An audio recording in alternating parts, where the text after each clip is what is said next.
দিন দিন বেড়েই চলেছে দুর্ঘটনা। রাস্তায় স্পিড ব্রেকার বসানোর দাবিতে পথ অবরোধ। তমলুক শহরের হলদিয়া মেছেদার রাজ্য সড়কে দিনের পর দিন এখানে অ্যাক্সিডেন্ট হচ্ছে।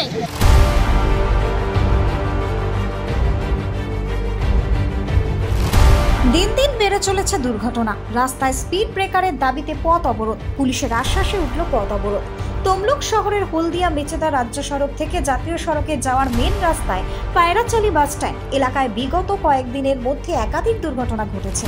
কারো বা হাত ভেঙেছে, কেউ বা পায়ে চোট পেয়েছে। দিন দিন বেড়েই চলেছে এলাকায় নানান দুর্ঘটনা। বারংবার পুলিশ প্রশাসন সহ বিভিন্ন জায়গায় জানিয়েও কোনো সমস্যা সুরাহা হয়নি। সোমবার এলাকার মানুষেরা এক প্রকার ক্ষিপ্ত হয়ে রাস্তায় বাম্পারের দাবিতে পথ অবরোধ করে। পথ অবরোধের জেরে দীর্ঘক্ষণ যানজটের সৃষ্টি হয়। খবর পেতেই ঘটনাস্থলে আসেন তমলুক থানার পুলিশ। তমলুক থানার পুলিশ পিডব্লিউডির সঙ্গে কথা বলে অবরোধকারীদের আশ্বাস দিলে অবরোধকারীরা অবরোধ তুলে নেয়। তবে দ্রুত যদি আলোচনার মাধ্যমে স্পিড ব্রেকার বা কোনো ব্যবস্থা নেওয়া না হয় তাহলে আবারও এই রাস্তায় অবরোধ হবে, এমনটাই জানিয়েছেন অবরোধকারীরা।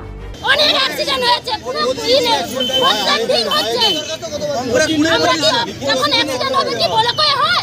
দিনের পর দিন হচ্ছে। অনেক কিছু আমরা জানিয়েছি, কোনো কিছু হচ্ছে না। জানিয়েছেন কোথাও? অনেক জানিয়েছি, লিখিত দিয়ে হাল্লা হয়ে গেছে। আমাদের জুতো ছিঁড়ে গেছে, কোনো দাবি মানছে না। এটা কি অন্যায় করে দিচ্ছে তো স্যার? আমাদের দাবি এটাই যে ডাবল মাস আছে আগে তার করে। ব্যুরো রিপোর্ট, নিউজ বঙ্গ টাইম।